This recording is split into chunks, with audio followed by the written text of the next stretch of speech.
Halo, Assalamualaikum warahmatullahi wabarakatuh. Kembali lagi di sesi PPM, belajar bersama Meli, bersama kita pahami. Baiklah, pada kali ini kita akan belajar tentang teks cerita sejarah. Pertama-tama, kita harus tahu dulu apa itu pengertian dari teks cerita sejarah. Jadi, teks cerita sejarah adalah teks yang menceritakan suatu peristiwa sejarah di masa lampau berdasarkan fakta dan kronologisnya. Kemudian, informasi dalam teks cerita sejarah. Nah, untuk informasi dalam teks cerita sejarah, dia berkaitan dengan unsur-unsur yang ada dalam teks cerita sejarah. Apakah dia? Dia ada dua. Yang pertama yaitu unsur intrinsik dan yang kedua unsur ekstrinsik. Nah, yang pertama unsur intrinsik. Unsur intrinsik ini dia dibagi lagi menjadi 6, yaitu tema, tokoh dan penokohan, latar, alur, sudut pandang, dan amanat. Hal dalam unsur intrinsik yang pertama yaitu tema. Nah, tema ini adalah suatu gagasan pokok atau ide pikiran mengenai suatu hal, yaitu salah satunya dalam bentuk penyusunan teks cerita. Kemudian yang kedua ada tokoh dan penokohan. Nah, tokoh ini adalah pelaku atau orang yang berperan dalam teks cerita sejarah. Kemudian penokohan adalah bagaimana watak, perwatakan, karakter, atau sifat dari pelaku tersebut. Untuk penokohan ini dia terbagi menjadi dua, yaitu penokohan langsung dan penokohan tidak langsung. Nah, penokohan langsung ini dia disampaikan secara langsung dalam teks bahwa si tokoh ini memiliki sifat yang begini, begitu. Sedangkan untuk penokohan tidak langsung, penggambaran wataknya dia disampaikan secara tidak langsung. Jadi dia disampaikan melalui tingkah laku tokoh, sikap tokoh, ucapan tokoh, maupun gerak fisik tokoh. Bisa juga melalui dialog antar tokoh, jalan pikiran tokoh, atau lingkungan tempat tinggal tokoh. Yang ketiga yaitu latar. Nah, latar ini dia merupakan keterangan mengenai tempat, waktu, dan suasana yang ada dalam teks cerita sejarah. Yang keempat ada alur. Nah, alur ini adalah urutan peristiwa yang berdasarkan pada hukum sebab akibat. Nah, alur ini akan berkaitan dengan 3 hal dalam struktur yang akan kita bahas nanti. Selanjutnya yaitu sudut pandang. Nah, sudut pandang ini adalah bagaimana cara pandang pengarang terhadap atau dalam cerita tersebut. Misalnya dia ada 2 ya, sudut pandang orang pertama dan sudut pandang orang ketiga. Selanjutnya yaitu amanat. Nah, amanat ini dia berupa pesan yang ingin disampaikan oleh pengarang kepada pembacanya melalui cerita yang ditulisnya. Kemudian kita pindah lagi ke unsur yang selanjutnya. Apa dia? Unsur ekstrinsik. Nah, unsur ekstrinsik dalam teks cerita sejarah itu dia berkaitan dengan nilai-nilai kehidupan, baik itu nilai politik dia, nilai sosial, nilai budaya, nilai agama, nilai moral, atau yang lainnya. Selanjutnya yaitu struktur dalam teks cerita sejarah. Nah, struktur dalam teks cerita sejarah ini dia ada 6. Yang pertama yaitu orientasi. Nah, orientasi ini dia berisi gambaran umum tentang peristiwa yang diceritakan pada teks cerita sejarah. Kemudian struktur yang kedua yaitu pengungkapan peristiwa. Nah, pada bagian ini akan ada peristiwa awal, yang mana peristiwa awal ini akan menimbulkan masalah, pertentangan, atau kesukaran-kesukaran bagi para tokohnya. Kemudian struktur yang ketiga yaitu menuju konflik atau rising action. Nah, pada bagian ini akan terjadi peningkatan pada masalah tadi. Dia semakin heboh, semakin meningkat levelnya. sehingga bertambahlah kesukaran si tokoh. Kemudian yang keempat yaitu komplikasi, klimaks atau puncak konflik. Nah, pada bagian inilah konflik tadi atau masalah-masalah yang sudah menumpuk tadi, dia semakin meningkat kesukarannya, semakin menumpuk sehingga dia meledak bagai sebuah balon. Apabila diisi terus dengan gas, maka dia akan meledak begitu. Kemudian struktur yang kelima yaitu reorientasi atau penyelesaian, atau bisa juga disebut dengan resolusi. Nah, pada bagian ini masalah-masalah yang sudah meledak tadi akan dibawa ke sebuah solusi atau jalan keluarnya. Nah, pada bagian inilah akan terlihat bagaimana nasib akhir dari si tokohnya. Dan yang terakhir adalah koda. Nah, koda ini adalah komentar pengarang terhadap keseluruhan isi cerita yang fungsinya sebagai penutup.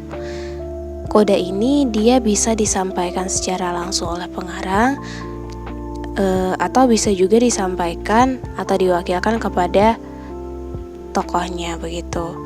Dan untuk koda ini dia bersifat opsional ya, bebas, boleh ada, boleh tidak. Oke, subtopik yang akan kita bahas selanjutnya yaitu tentang kaidah kebahasaan teks cerita sejarah. Nah, untuk kaidah kebahasaan dalam teks cerita sejarah itu ada 8 dia. Yang pertama yaitu dia menggunakan kalimat simpleks. Nah, kalimat simpleks ini adalah kalimat yang hanya memiliki satu pola kalimat, atau bisa disebut juga dengan kalimat tunggal, yaitu dia minimal memiliki S dan P, subjek dan predikat. Misalnya saya makan. Nah, itu hanya memiliki pola berupa subjek dan predikat. Saya subjek dan makan sebagai predikat. Kemudian contoh yang lainnya yaitu ketika jalan menanjak, sopir bus tidak bisa menguasai kemudi. Dan untuk polanya, sopir bus sebagai subjek tidak bisa menguasai sebagai predikat, kemudi sebagai objek, ketika jalan menanjak sebagai keterangan. Nah, untuk menentukan apakah dia subjek, predikat, objek, atau keterangan, kita bisa menggunakan kata kunci ini. Jika untuk subjek, maka kata tanyanya yaitu apa dan siapa. Jika apa untuk benda dan siapa untuk manusia atau orang. Kemudian predikat kata tanyanya yaitu mengapa. Dan objek sama dengan subjek, kata tanyanya yaitu apa dan siapa. Kemudian kata tanya untuk keterangan yaitu kapan, di mana, dan sebagainya. Kemudian kaidah yang kedua yaitu teks cerita sejarah itu menggunakan kalimat kompleks. Nah, kalimat kompleks ini adalah kalimat yang memiliki lebih dari satu pola dan disertai dengan konjungsi. Kalimat kompleks ini bisa juga disebut dengan kalimat majemuk. Nah, untuk contohnya, kita misalkan ibu memasak kue di dapur dan adik bermain di ruang tamu. Nah, di sana ada 2 kalimat tunggal atau kalimat simpleks. Ada 2 pola di sana ya. Ibu memasak kue di dapur dan adik bermain di ruang tamu. Untuk polanya, ibu sebagai subjek, memasak sebagai predikat, kue sebagai objek, di dapur sebagai keterangan, dan kata dan itu sebagai konjungsi. Adik sebagai subjek, bermain sebagai predikat, di ruang tamu sebagai keterangan. Nah, jika kita menerapkan kata tanya tadi, kita bisa gunakan seperti ini. Ibu memasak kue di dapur. Siapa yang memasak? Ibu sebagai subjek. Mengapa ibu memasak? Sebagai predikat. Apa yang dimasak? Kue sebagai objek. Di mana ibu memasak kue? Di dapur sebagai keterangan. Dan sebagai konjungsi. Kemudian pindah lagi ke kalimat tunggal yang kedua. Adik bermain di ruang tamu. Siapa yang bermain? Adik. Adik sebagai subjek. Mengapa adik bermain? Sebagai predikat. Di mana adik bermain? Di ruang tamu sebagai keterangan. Jadi pola dari kalimat tersebut adalah SPOK konjungsi SPK. Begitu ya. Kemudian kaidah yang ketiga yaitu konjungsi. Nah, konjungsi ini dibagi lagi menjadi dua, yaitu konjungsi subordinatif dan konjungsi temporal. Nah, konjungsi subordinatif ini dia terbagi menjadi 11, yaitu subordinatif atribut yang ditandai dengan kata yang, subordinatif syarat yang ditandai dengan penggunaan kata jika, kalau, jikalau, asal, asalkan, bila, dan manakala. Kemudian subordinatif waktu dengan menggunakan kata sejak, semenjak, sedari, sewaktu, tatkala, dan sebagainya. Kemudian subordinatif perbandingan. Nah, dia menggunakan kata sama, titik-titik dengan, lebih, titik-titik daripada. Kemudian subordinatif komplementasi, dia menggunakan kata bahwa. Dan subordinatif cara atau subordinatif alat. Nah, untuk subordinatif cara dan subordinatif alat ini dia menggunakan kosakata yang sama, yaitu dengan dan tanpa.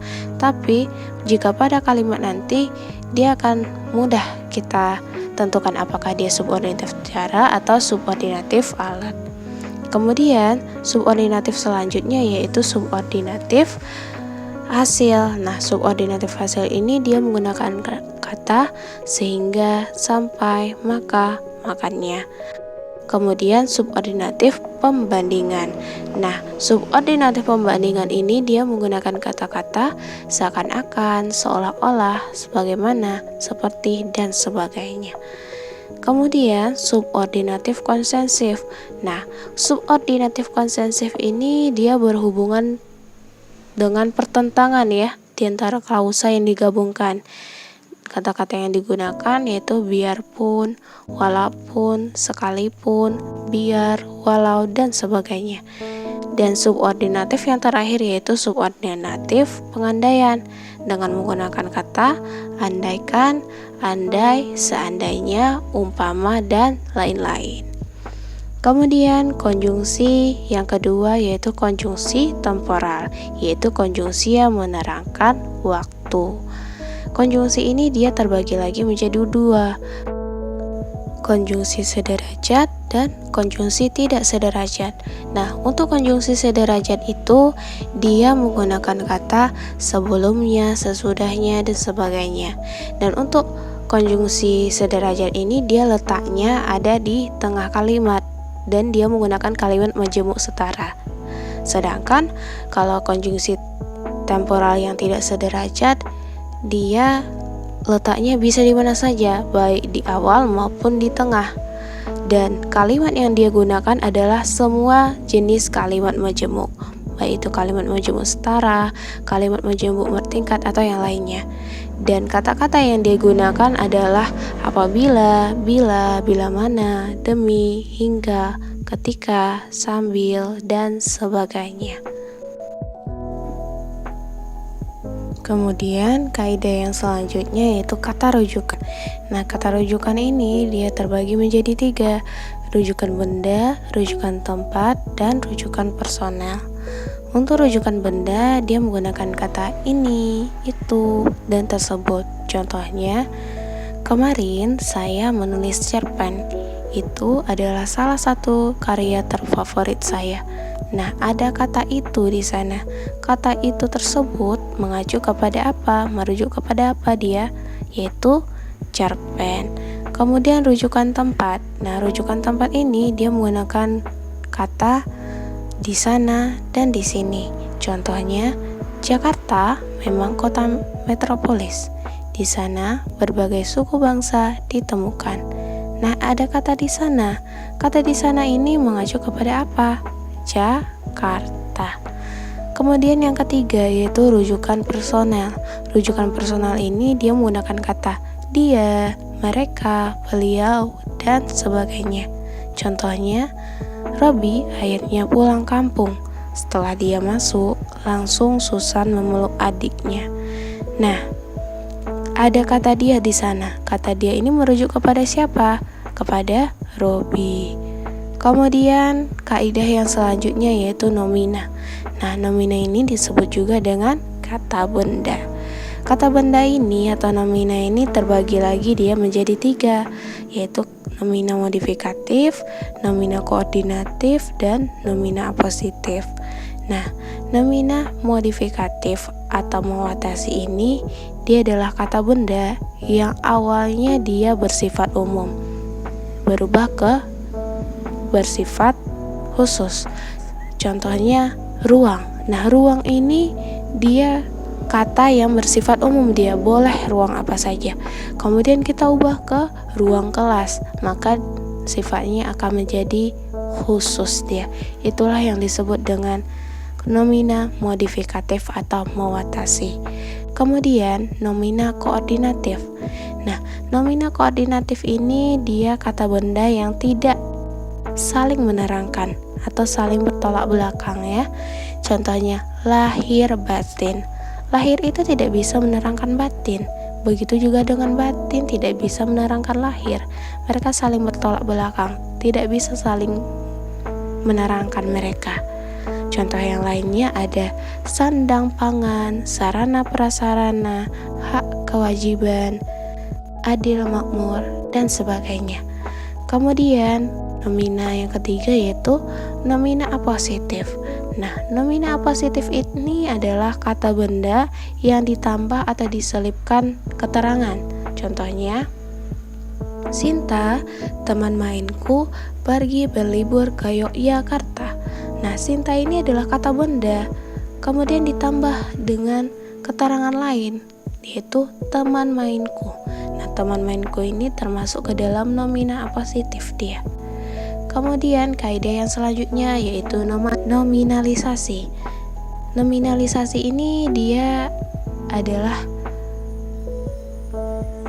proses pembentukan nomina dari kelas kata yang lain ya. Boleh dari kata kerja, kata sifat, kata benda yang ditambah dengan imbuhan dia. Nah, sehingga setelah ditambah imbuhan, dia akan berubah statusnya menjadi kata benda. Begitu. Maka itulah dia mengapa disebut dengan nominalisasi. Nah, nominalisasi ini dia terbagi menjadi 5 ya. Ada sufiks, prefiks, konfiks, infiks, dan kombinasi afiks. Nah, yang pertama yaitu sufiks. Sufiks ini bisa juga disebut dengan akhiran. Nah, coba kita cari yang berakhiran an. Kira-kira apa? Tepian. Nah, kata tepian ini kata dasarnya yaitu tepi ditambah dengan imbuhan atau akhiran an, maka menjadi tepian. Kemudian prefiks. Prefiks itu disebut juga dengan awalan. Misalnya kita ambil awalan ke. Nah, coba kita cari kata dasarnya rangka, maka menjadi kerangka. Begitu. Kemudian konfiks. Nah, konfiks ini kombinasi dia awalan dan akhiran. Contohnya kean ditambah dengan kata dasar putus menjadi keputusan. Itu. Kemudian yang keempat ada infiks. Nah, infiks ini imbuhan yang ada di tengah ya. Contohnya l, r. Pada kata ada pelatuk jika menggunakan l dari patuk. Kemudian gerigi dari kata dasar gigi ditambah dengan r, begitu. Dan yang kelima, kombinasi afiks. Kombinasi afiks ini misalnya kita ambil pemer ditambah kata dasar. pemer ditambah 1 menjadi pemersatu, begitu. Kemudian kaidah yang selanjutnya, teks cerita sejarah itu dia menggunakan kalimat bermakna lampau. Tentu saja ya, namanya saja sejarah. Sejarah saja sudah terjadi pada masa lalu dia, peristiwa masa lampau. Maka dia menggunakan kalimat bermakna lampau, begitu. Kemudian kaidah yang terakhir yaitu teks cerita sejarah menggunakan kalimat langsung. Nah, kalimat langsung ini yaitu kalimat yang ada pada dialog ya. Sebuah kalimat yang diapit oleh 2 tanda petik, yaitu di awal dan di akhir, begitu.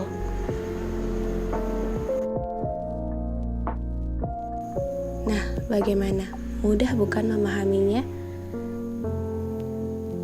Nah, sekian dulu materi yang kita pelajari hari ini. Sampai jumpa pada sesi BBM selanjutnya. Sampai jumpa. Terima kasih. Assalamualaikum warahmatullahi wabarakatuh.